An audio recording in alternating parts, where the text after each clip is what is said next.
কক্সবাজার শহরের লালদিঘি এলাকার হাজী কাচ্চি ঘর নামের একটি খাবার প্রতিষ্ঠানকে বাসি ও দুর্গন্ধযুক্ত কাচ্চি বিক্রির অভিযোগে 50,000 টাকা জরিমানা করেছে জাতীয় ভোক্তা অধিকার সংরক্ষণ অধিদপ্তর। গত রবিবার স্থানীয় বাসিন্দা রিফা কবির নামে এক নারী অভিযোগ করেন, তিনি নিজের সন্তানদের জন্য উক্ত দোকান থেকে কাচ্চি কিনে বাসায় নিয়ে গেলেও দেখতে পান তা দুর্গন্ধযুক্ত এবং বাসি। অবুঝ শিশুরা না বুঝে সেই কাচ্চি খেয়েও ফেলে। পরে বিষয়টি তিনি দোকানে গিয়ে অবগত করেন এবং পুরো ঘটনাটি তার নিজের ফেসবুক আইডিতে প্রকাশ করেন।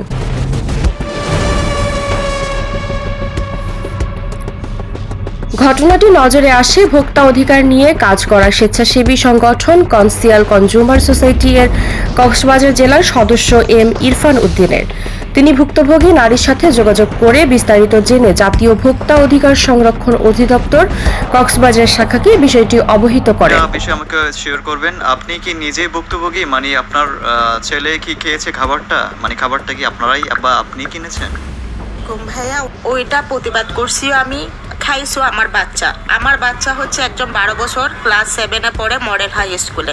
ওদের আপনার অ্যাড্রেসটা একদম ইজি, আপনার লালদিঘির পাড়ে যে মসজিদটা আছে মসজিদের অপোজিটে ওদের দোকান। আপনি লালদিঘির পাড়ে আসে মসজিদের অপোজিটে ওদের দোকানটা দেখবেন। আর ভাইয়া আপনি আমার ভিডিওর কমেন্ট বক্সে গেলেই দেখবেন ওরা প্রতিনিয়ত হাজারো মানুষের সাথে এভাবে প্রতারণা করে যাচ্ছে। এবং কালকেও নাকি একজন ভাই একেই অসুস্থ। আপনি আমার কমেন্ট বক্স চেক করে ওদের বিরুদ্ধে হচ্ছে আইনগত ব্যবস্থা নেওয়ার জন্য আমি চাচ্ছি।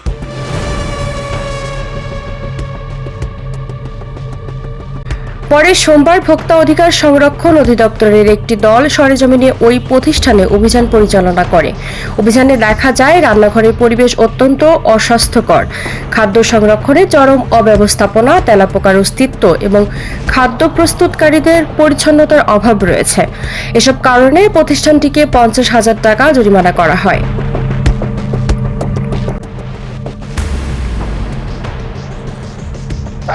ওই প্রতিষ্ঠানের কারখানায় গিয়েছিলাম আমরা। কারখানায় গিয়ে আমরা তদারকি করেছি। আজকে বিভিন্ন অনিয়মের কারণে ওই প্রতিষ্ঠানকে 50,000 টাকা জরিমানা করা হয়েছে।